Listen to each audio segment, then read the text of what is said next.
What's up folks, Mike here at Well Watches and welcome to the video. And in today's video we're going to be taking a look at one of the fairly recent releases from Casio, and that is one of three of the Casio G-Shock metal squares that was released at the later end of last year, because currently it is the 2nd of January 2020, so happy new year to all my subscribers and new viewers out there.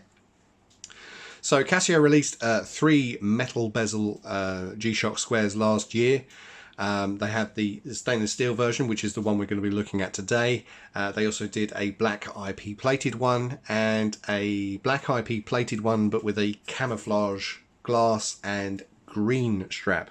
So those were the three versions that they released last year, and they were designed to be basic functionality but extra toughness with the metal bezel. So you're not going to have the features such as tough solar or Bluetooth, and they all come with a negative display. So we're going to take a look at this watch and go over the points about this watch. Now, I'm not a professional reviewer. Nobody sends me these watches to review. These are watches that I purchase because I like them, and then I'm making these videos so that those of you out there that are thinking of purchasing any of these watches that I do videos on can get an idea of whether you think the watch is worth it or not. So, this particular model that we're looking at today is the GM-5600-1ER, and it has the 3229 module caliber, depending on which way you want to look at it. Casio calls them modules. So we're not going to go into the box or the details. We all know what Casio G-Shock boxes look like. We all know what the manuals and warranties look like, so there's no problems there. So if you've ever owned a Casio G-Shock Square, you'll know that they're great watches. They fit really comfortable on the wrist. They've got plenty of functionality, and most of the time they make a great beta watch. So with these metal bezel versions, what they've done, I feel, is they've made them slightly more upmarket, slightly more blingy, and they feel much better quality than, say, a standard resin style Casio G-Shock Square. Not that there is anything wrong with the standard Casio G-Shock squares, because I've owned plenty of them and they're great watches. This one here on the canvas strap is actually super comfortable and a great little beta watch. Actually shares the same module, I'm pretty sure. As I said, all three of the metal bezel versions come with a negative display, and that, I think, is a personal preference. Some of you will like a negative display, some of you won't. In my experience, I always thought the negative displays were a bad idea, and it makes it very hard for you to read the time. But in real life, in real practice, I've had actually no problems reading the display either in daylight, in sunlight, or at night time. So I've had no problems with the negative display on this particular watch itself. And first of all, I have to make an excuse. If you do hear any loud squawking, that'll be my my pet parrot, my cockatiel in a cage, who's currently quite happily munching on some seed, but she may pipe up for attention during the video, so I'm just warning you now, because she does like a lot of attention. So one of the first key points which I'm going to touch on with this watch, or in fact with any watch, that if you're looking to purchase a new watch, my first piece of advice for you would be to go out there, go to the shops, go to the jewelers, go to the watch shop, and try and see the watch that you're thinking of buying in person. Many times I bought watches online and thought, wow, that looks really nice, get them in person, and they end up looking absolutely horrible, and you end up being disappointed and put off certain brands, sometimes for life, because of that experience. So if you can go out to the shops and see this watch in person, I would advise that you do so. I can almost guarantee that you will be impressed by the quality of this particular watch, not this one here, because it is a very nice, very well made G-Shock.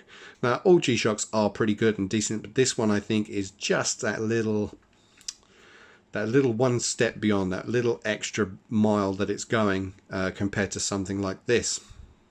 So the second point that I want to touch on is one of the key things that has put me off a lot of G-Shock squares of old, is the functionality of the watch. And what I mean by that is the ability to use the watch in everyday practice. So I do use countdown timers, particularly when I'm cooking, because I do a lot of cooking, and a countdown timer comes in really handy. So the ability to set a countdown timer and use it, start it, stop it, and reset it is very important.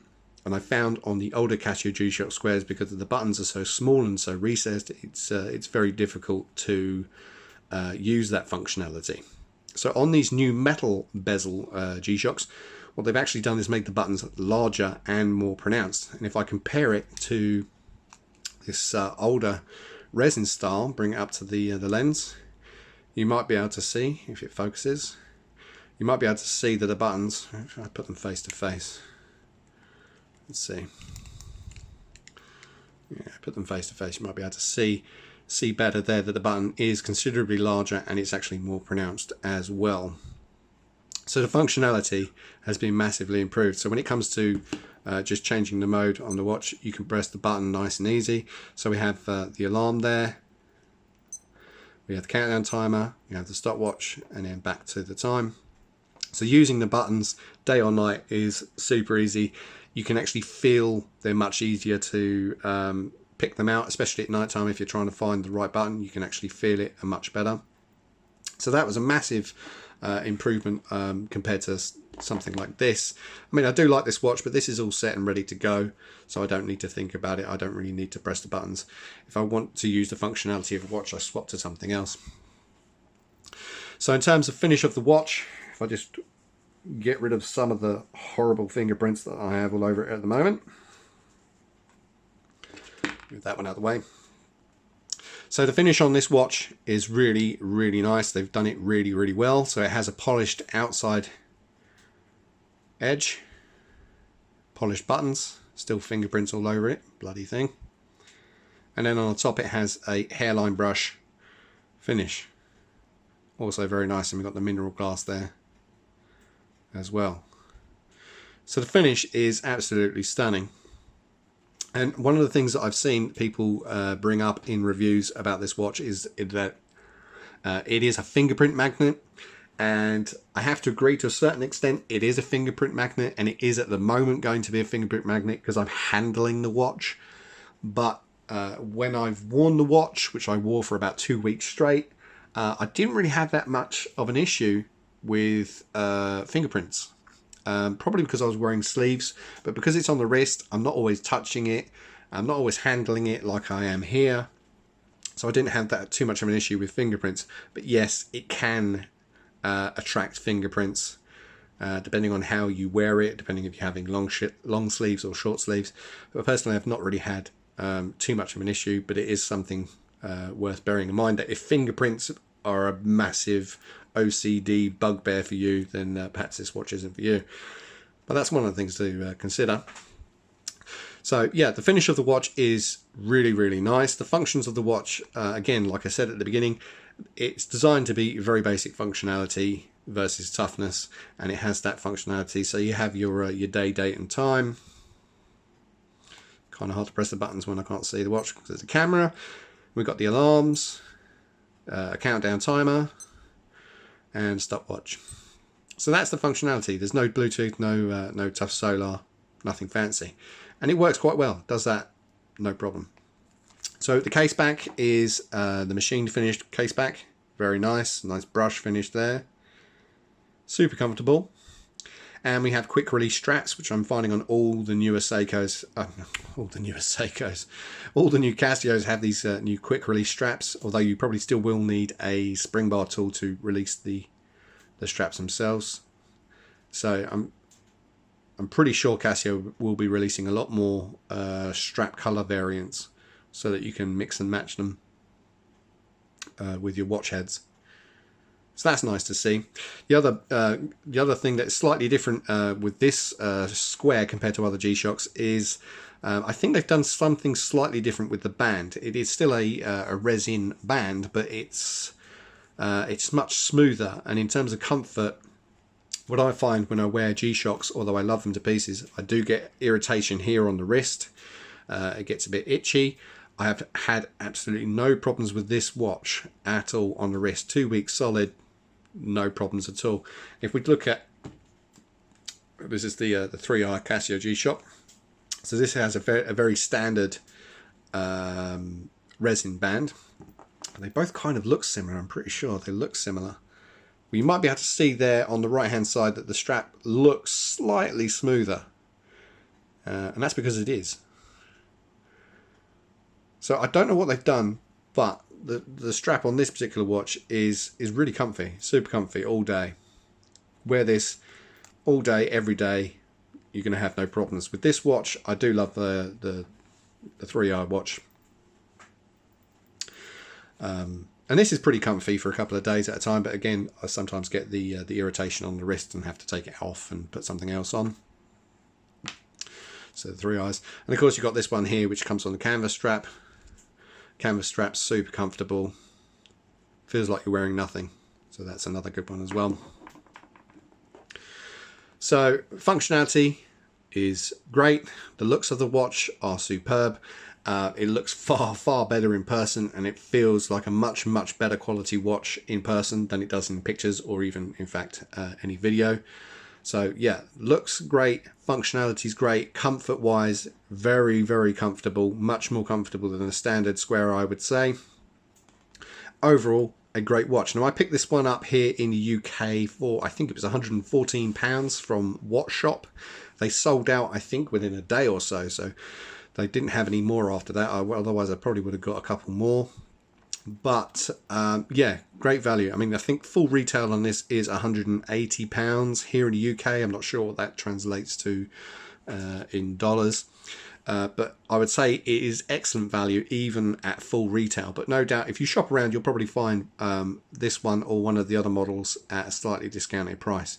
And it's worth every penny, I would certainly say. And this is one that's going to stay in my collection because I really like this one. Super comfy. If I get the chance and I get the funds to get the other two in the series, I'll probably get them as well.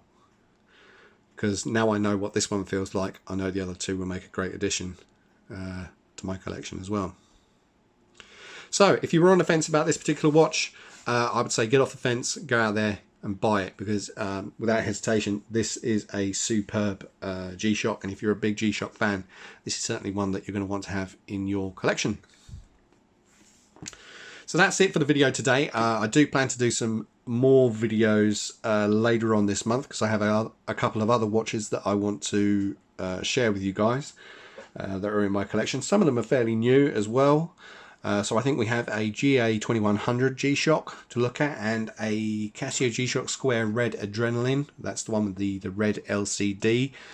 Some of you are probably curious about that particular model, so we'll be doing a video on that. And I think there's some, well, I say slightly older G-Shocks. Just looking at my collection now. Well, I wouldn't say they were older. I think that some of them came out last year, and then there's probably one or two that are much older that I'll probably share in a different video that aren't really watch reviews, but more just taking a look at the watch itself. So I've been droning on for long enough, so I'm going to end the video here. If you have any questions or comments, leave them in the comments section below. If I ever get time to look at the comments section, I will try and answer those questions. But if not, no doubt some of my subscribers will be able to pipe up and say what they think, or answer some of those questions for me. That'd be great. So Happy New Year to all of you out there, and hopefully I'll see you later on this month with some more videos. So take care and have fun.